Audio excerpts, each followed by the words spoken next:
This is the rock you've been living under if you have not heard of the color purple. If you haven't heard of it, I'm here to tell you all about it. Welcome to a rapid fire retell of The Color Purple. We have Celie. She's a young black girl living in the early 1900s in Georgia. She writes these letters to God. They are just painfully honest. It is beautifully written. She gets pregnant by her father.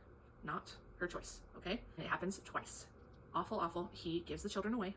So she is really young when this happens. She doesn't know where her children are. She relies so much on her sister, Nettie. So we love Celie and we love Nettie. And Mr. comes by and wants to marry Nettie. And he says, you can't have Nettie, but you can have Celie.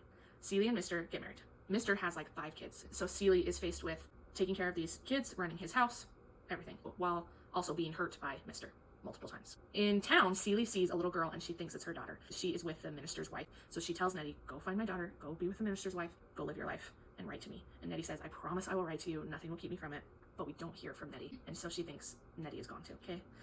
So years pass. There's a singer in town named Shug Avery. Everyone thinks she's trash. So nobody pays attention when she gets sick except for Mr. Mr. says, Celie, we're going to take in Shug and we're going to get her better. Celie has always admired Shug from afar and thinks she's beautiful, thinks she's amazing. Well, it turns out Shug is beautiful and amazing and she can sing, and they nurse her back to health, and her and Celie get really close. They find letters that Mr. has kept from Celie from Nettie. Nettie has been writing this whole time. There is hundreds of letters from Nettie. So she finally gets the story of Nettie and what she's been doing this whole time and knows that she's alive, okay? So Nettie did go and find the minister and his wife, and she's been kind of a missionary with them, and we find out that it is Celie's kids. It's her boy and her girl that the minister has been taking care of, and now Nettie is with. And she says, Celie, they look just like you. I know they're your babies. And they end up going to Africa, and that whole part of the book is so beautifully written. They're there for a really long time. She writes Celie, and she finds out that the minister got the children from Celie and Nettie's father, and that their father is not actually their father. Their real father was a store owner, was a really good man, and he passed away while they were young, and they were told that this other dude was their dad, and he was not. So there's a little bit of relief with that, of like, that horrible guy was not actually their dad. So Celie is so done with the lies. So she's like, I'm done.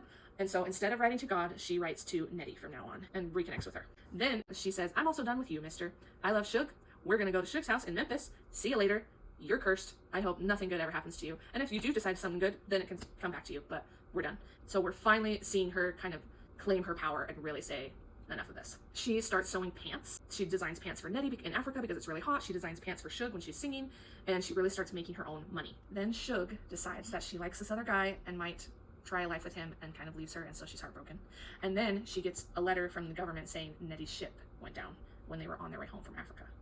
And so right at this point of her life when she's starting to hold it all together, this happens, and I'm gonna leave it right there for you. So you can choose to read it yourself, which I highly recommend, or on our YouTube channel, I gave so many more details and spoil the ending and everything. There's 2 movies actually about this and a Broadway musical. Educate yourself and go get out from under this rock.